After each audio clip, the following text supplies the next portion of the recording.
আগের ভিডিওতে দেখিয়েছি কিভাবে আমরা কলবা থেকে খাবড়িজ অবধি পৌঁছেছিলাম।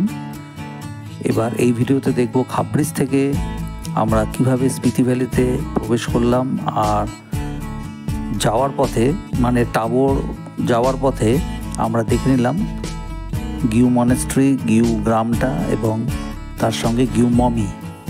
স্পিতি ভ্যালি প্রবেশের সঙ্গে সঙ্গেই চারিদিকের ল্যান্ডস্কেপটা টোটালি চেঞ্জ হয়ে যাচ্ছে, একেবারেই ধূসর, কোনো রকম গাছপালা সেভাবে চোখে পড়ছে না। আর পাহাড়ের যে রং বিভিন্ন জায়গায় বিভিন্ন রকমের, কোথাও ধূসর, কোথাও একটু কালচে, আর পাহাড়ের ওপরে রয়েছে মেঘের যে ছায়ার খেলা। এখানে চারিদিকে যে ল্যান্ডস্কেপ আমরা দেখতে পাচ্ছি তার সঙ্গে লেহ লাদাখের ল্যান্ডস্কেপের অনেকটাই মিল পাওয়া যায়। এই যেমন বাদিকে দেখতে পাচ্ছি অনেকটা মুনল্যান্ডের মতো।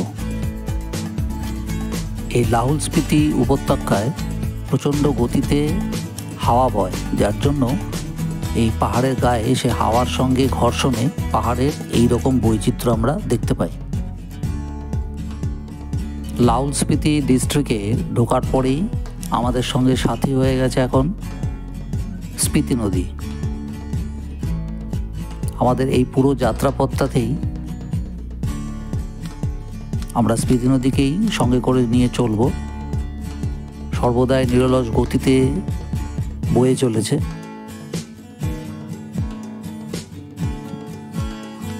মাঝে মাঝে বেশ কয়েকটা গ্রাম আমরা অতিক্রম করছি, ছোট ছোট গ্রাম, যেখানে বসতি আছে, সেখানে খুব সামান্য হলেও ভেজিটেশন আছে, কিছু গাছপালা দেখা যাচ্ছে।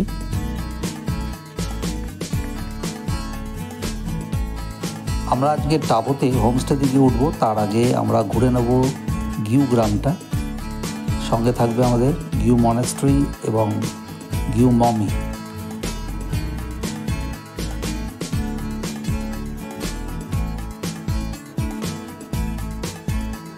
ছোট ছোট গ্রামগুলোর ভেতর দিয়ে আমরা ক্রমশ এগিয়ে চলেছি। এদিকে সাইনবোর্ডে দেখলাম নিমা হোমস্টে গিউ ভিলেজ, অর্থাৎ আমরা গিউ ভিলেজের ঢুকে পড়েছি।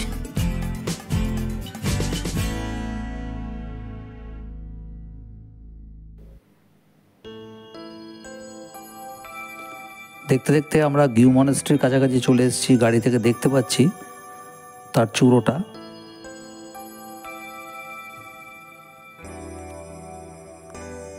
যথারীতি আমরা মনেস্ট্রির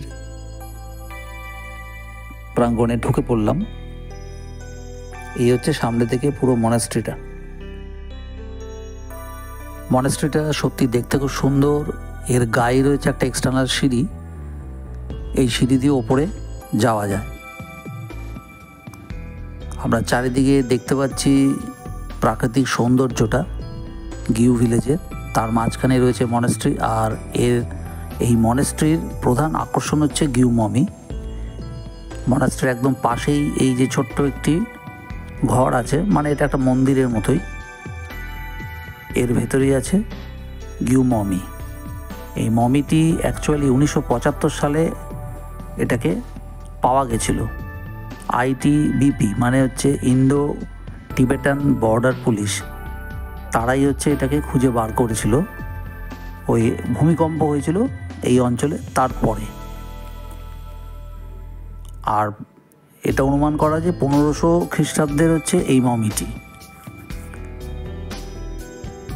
ওই সময় এই অঞ্চলে একজন লামা ছিলেন, তার নাম হচ্ছে সংঘা তেনজিন।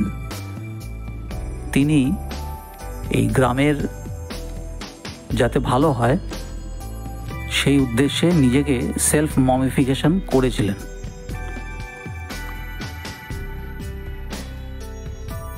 পনেরোশো শতাব্দীর এই মমি এখনও প্রায় অবিকৃত, কারণ প্রাকৃতিক উপায়ে এটাকে সংরক্ষণ করা হয়েছিল। এখনও এই মমির চুল, দাঁত, নখ আমরা অবিকৃতই দেখলাম, এবং এটাও পরিলক্ষিত করা হয়েছে যে এর গ্রোথ এখনও চলছে। মনাস্ট্রির চারিদিকের প্রাকৃতিক সৌন্দর্য দেখতে দেখতে সত্যি অবাক হয়ে যাচ্ছি যে প্রকৃতি কতটা বৈচিত্র্যময় হতে পারে।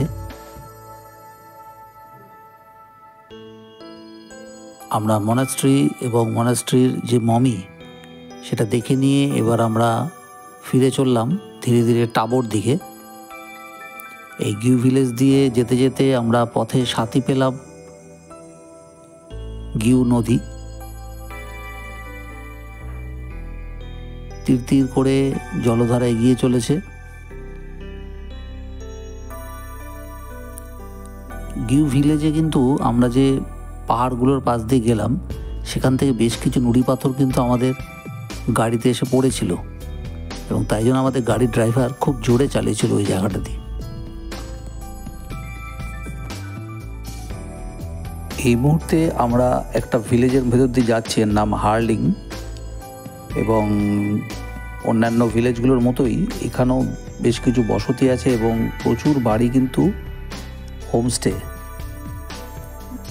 যেতে যেতে আমরা আবার সঙ্গে পেয়ে গেলাম স্পিতি নদীকে। চারিদিকে এই যে আমরা পাহাড় দেখতে পাচ্ছি, এই পাহাড়ের যে ক্যারেক্টারিস্টিক্সটা সেটা একটু তাকালে আমরা দেখছি যা বিভিন্ন লেয়ার দেখা যাচ্ছে এই পাহাড়গুলোতে গায়ে, মানে কিছুটা পাথরের, কিছুটা চুন জাতীয় অংশ, কিছুটা নুড়ি পাথর ভর্তি। মানে এটা পিওর যে পুরোটাই পাথরের বা সয়েল তা নয়, কিন্তু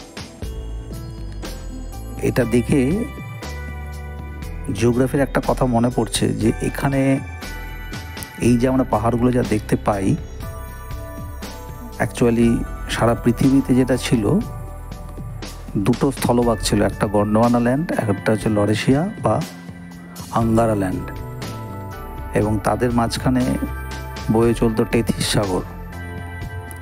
এই দুটো স্থলভাগ ধীরে ধীরে টেথিস সাগরকে প্রেসার দেওয়ার ফলে টেথিস সাগরের তলার অংশ, যেটা কিনা ওই চাপে ওপরে উঠে এসেই এই পাহাড়গুলো সৃষ্টি করেছে। এইখানে দেখুন স্পিতি নদীর মাঝখানে কিছুটা অংশ যেন বদ্বীপের মতো চড়া পড়ে গেছে।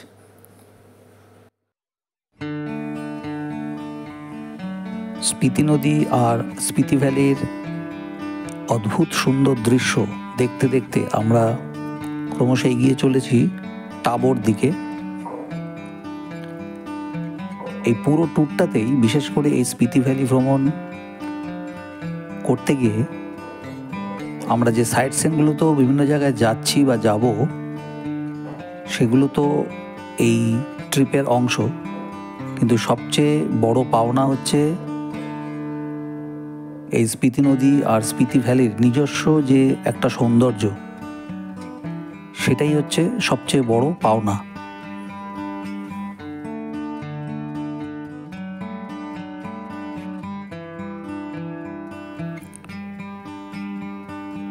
দূর থেকে একটা স্কুল দেখা যাচ্ছে, জওহর নবোদয় বিদ্যালয় নাম।